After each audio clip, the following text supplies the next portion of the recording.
Olá! Neste vídeo vamos discutir as potencialidades e limitações de alguns métodos indiretos para o estudo do interior da Terra. Eu sou a Telma Rodrigues, sou professora de Biologia e Geologia e vou tentar ajudar. Já sabemos que existem métodos diretos e métodos indiretos para o estudo do interior da Terra. Os métodos diretos são aqueles que se baseiam na recolha, observação e estudo de materiais provenientes do interior da Terra. E sabemos que as observações diretas estendem-se apenas a poucos quilómetros de profundidade, dando-nos assim pouca informação sobre o interior da Terra. Assim sendo, a maior parte do conhecimento que temos sobre o interior da Terra foi conseguido através de métodos indiretos, que são aqueles que se baseiam na interpretação de vários dados obtidos a partir de estudos diversos, como os estudos geofísicos e de plantologia. Quais são então os métodos indiretos para o estudo do interior da Terra? Vamos aqui abordar alguns. Comecemos pela sismologia. O estudo do comportamento das ondas sísmicas profundas, quando atravessam o planeta, permitiu obter dados sobre a densidade, estado físico e espessura das camadas. Nomeadamente, revelou as diferentes descontinuidades. Revelou-nos a descontinuidade de Morro, ou Morro Orovici, que separa a crosta do manto, a descontinuidade de Gutenberg, que separa o manto do núcleo externo, a descontinuidade de Lehmann, que separa o núcleo externo do núcleo interno, e ainda permitiu descobrir uma zona de baixa velocidade sísmica no manto, a astenosfera. Estudando o comportamento das ondas P e das ondas S, nomeadamente a sua velocidade de propagação, podemos inferir sobre as propriedades físicas das diferentes camadas internas da Terra. Então, verifica-se que há um aumento de velocidade de propagação das ondas no manto. Depois, as ondas S deixam de se propagar e a velocidade das ondas P diminui drasticamente no núcleo externo por se encontrar no estado líquido. E há um aumento da velocidade no núcleo interno, devido ao aumento de rigidez. Ainda no manto, verifica-se a existência de uma zona de baixa velocidade sísmica que corresponde à astenosfera. Olhando agora para os dados da plantologia e da astrogeologia, eles também nos dão informação sobre o interior do nosso planeta. Os cientistas consideram que todos os corpos do Sistema Solar se formaram a partir de materiais presentes na nébula primitiva. Os meteoritos têm ainda a vantagem de não terem sofrido diferenciação nem alterações desde a sua formação. Assim, o estudo de meteoritos permite inferir sobre os materiais que originaram a Terra e, consequentemente, sobre a composição química das camadas internas da Terra. Existem meteoritos pétreos, petroférreos e férreos. Estes últimos, com composição maioritariamente metálica, possuem elevadas concentrações de ferro e níquel. Assim, como se pensa que o núcleo terrestre terá também uma composição metálica, podemos inferir que o núcleo terrestre terá uma abundância destes elementos. O facto de, ao estudarmos os meteoritos, inferirmos sobre a composição interna da Terra faz deles um método indireto para o estudo do interior da Terra. Também as informações recolhidas de satélites permitiram determinar o volume e o diâmetro da Terra, que, aplicando leis físicas, tornou possível determinar a sua massa. O geomagnetismo, ou campo magnético terrestre, também nos dá informação sobre o interior da Terra. O campo magnético terrestre assemelha-se a um dipolo magnético e pode ser visualizado em termos de um conjunto de linhas de força que saem de um extremo do ímã chamado Polo Norte e reentram no outro extremo, o Polo Sul. Sabemos que polos com a mesma nomenclatura, como por exemplo Norte com Norte ou Sul com Sul, vão provocar repulsão.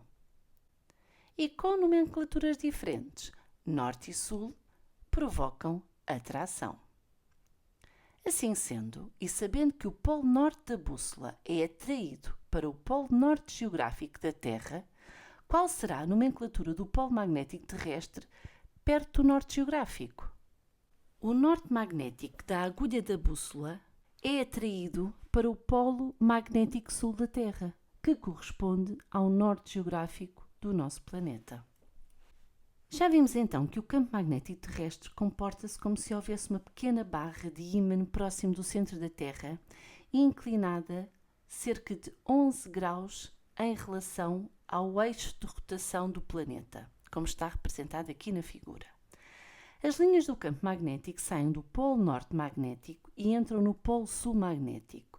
Têm a direção e o sentido do campo magnético e estão mais próximas umas das outras, provocando um campo mais intenso nas imediações do polo.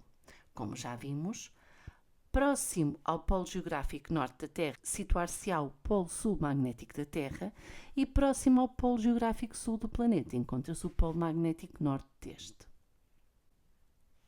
A magnetosfera é a região do espaço definida pelo campo magnético da Terra. É especialmente importante porque protege a Terra das partículas carregadas do vento solar e dos raios cósmicos. Como o campo magnético é mais forte perto dos polos, como já vimos, formam-se as auroras polares, quando as partículas do Sol, os chamados ventos solares, chocam com o campo magnético da Terra, são puxadas para os polos, ionizando outros elementos e emitindo luz. O nome aurora boreal é dado quando o fenómeno acontece em regiões perto do Polo Norte, o mesmo ocorre no Polo Sul e recebe o nome de aurora austral. Mas como é que se gera o campo magnético terrestre? Não se sabe com toda a certeza como o campo magnético é formado, mas a explicação atualmente mais plausível para compreender-se como é gerado o nosso campo magnético é a teoria do dínamo. Esta teoria diz-nos que o movimento numa direção de um fluido bom condutor, principalmente ferro em estado líquido, no núcleo externo, provocado pela rotação da Terra e pelas correntes de convecção, gera correntes elétricas e, por consequência, um campo magnético. Assim, esta explicação para a formação do campo magnético está de acordo com os modelos atualmente aceitos para a composição química e física do núcleo. Já vimos que o campo magnético pode ficar registado nas rochas. Esse registro é visível, por exemplo, nas rochas dos fundos oceânicos, que são ricas em elementos ferromagnesianos e, por isso, facilmente magnetizáveis. A intensidade do campo magnético terrestre pode ser medida com um aparelho, o magnetómetro, que detecta anomalias magnéticas. Uma anomalia magnética corresponde à diferença entre o valor real da intensidade do campo magnético terrestre e o valor médio calculado teoricamente, podendo assim existir anomalias positivas, quando o valor é maior, e anomalias negativas, quando o valor é menor. Uma rocha magnetizada na mesma direção do campo magnético terrestre faz aumentar a intensidade do campo magnético, dando origem a uma anomalia positiva. E uma rocha magnetizada numa direção oposta à do campo magnético terrestre faz diminuir a intensidade do campo, sendo assim uma anomalia negativa. Assim, rochas com anomalias positivas correspondem a rochas com polaridade normal, na mesma direção que o campo magnético atual, e rochas com anomalias negativas correspondem a polaridades inversas com um campo magnético invertido.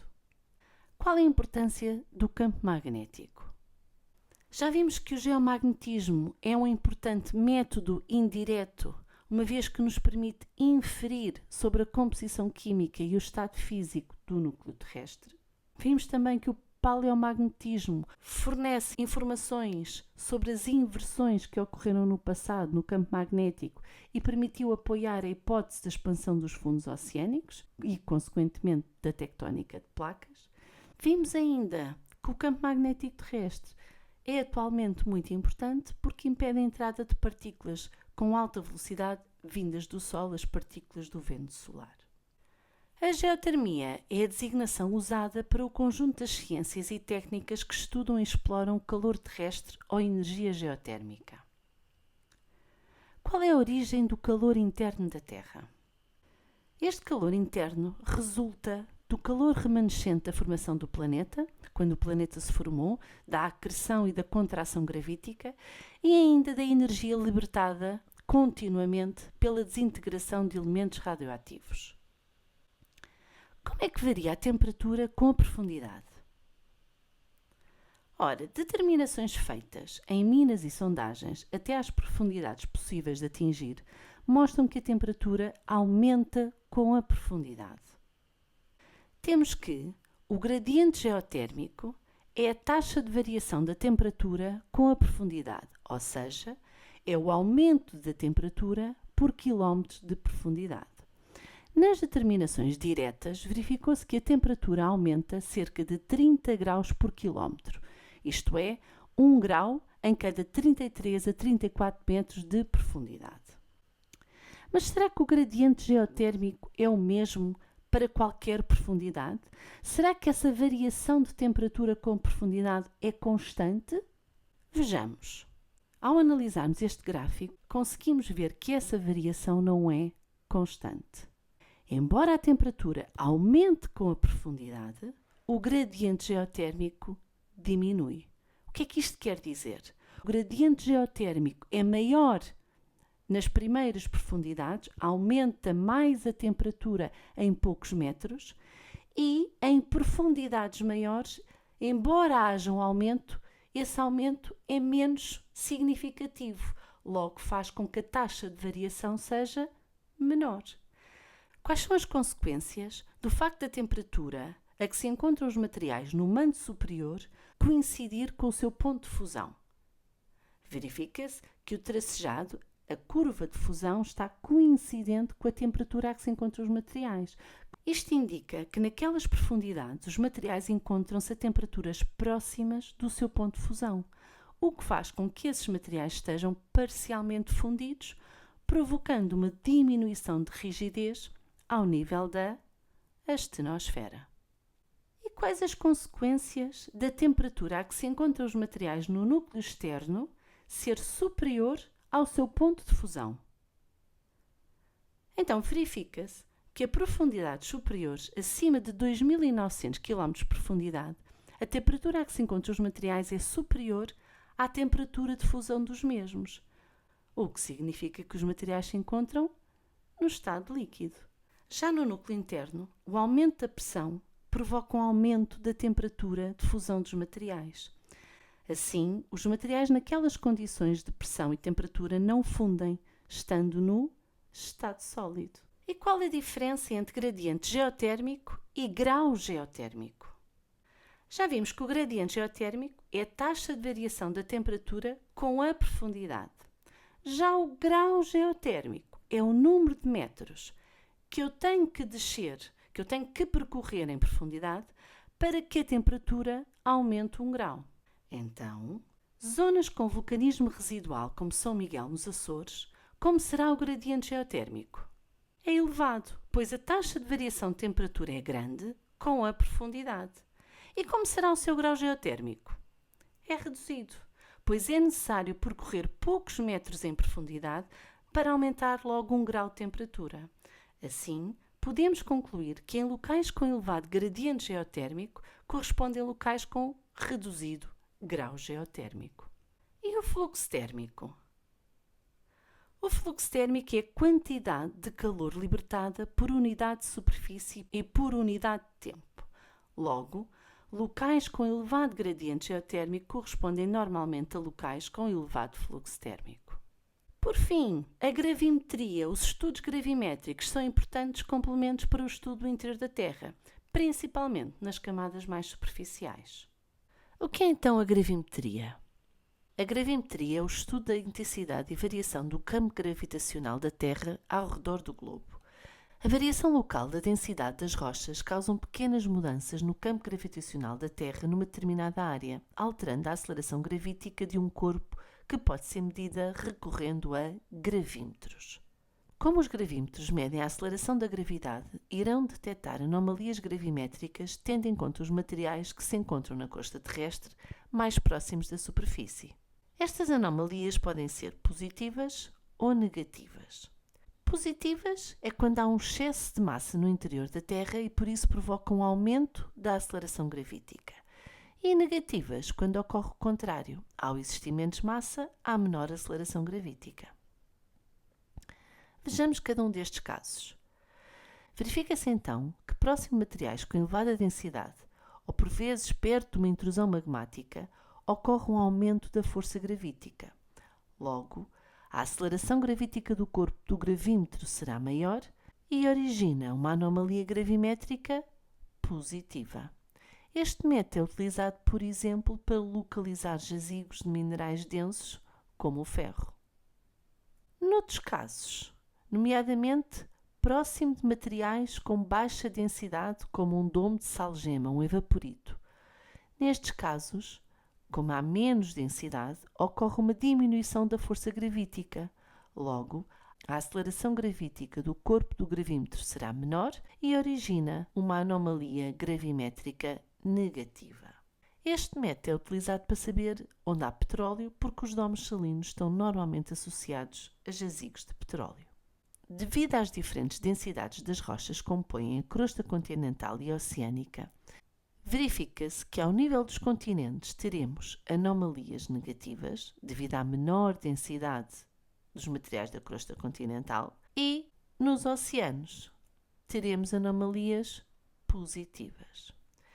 A determinação da densidade dos materiais da crosta, que varia entre 2,7 e 2,9 gramas por centímetro cúbico, permitiu inferir de modo indireto que o interior da Terra deverá ser constituído por materiais mais densos, com densidade consideravelmente superior a 5,52 gramas por centímetro cúbico, que é a densidade média da Terra. Se a média é 5,5 e se na crosta temos 2,7, 2,9, para termos esta média, quer dizer que o interior terá que ser obrigatoriamente muito mais denso. Esta diferença de densidades entre materiais das camadas mais superficiais da Terra leva-nos a um conceito importante, o conceito de isostasia. O que é então a isostasia? A isostasia é o estado de equilíbrio gravitacional e as suas alterações entre a litosfera e a astenosfera da Terra. As placas litosféricas de menor densidade flutuam em equilíbrio sobre a astenosfera mais densa. Este equilíbrio depende das densidades relativas e do peso das camadas. Contudo, este equilíbrio, a isostasia, é um equilíbrio dinâmico e a ocorrência de fenómenos à superfície provoca alterações neste equilíbrio e reajustamentos. Por exemplo, se ocorrer erosão numa região montanhosa e sedimentação noutros locais, devido às forças isostáticas, o que irá acontecer? Nos locais onde ocorre a sedimentação, vai provocar um aumento do peso da placa, o que vai levar ao seu afundamento ou subsidência. Por sua vez, nas zonas que sofrem erosão, o peso diminui e verifica-se uma subida, uma elevação isostática, que em geral se chama soerguimento, reemergência ou rebound. Ficou percebido? Espero que sim.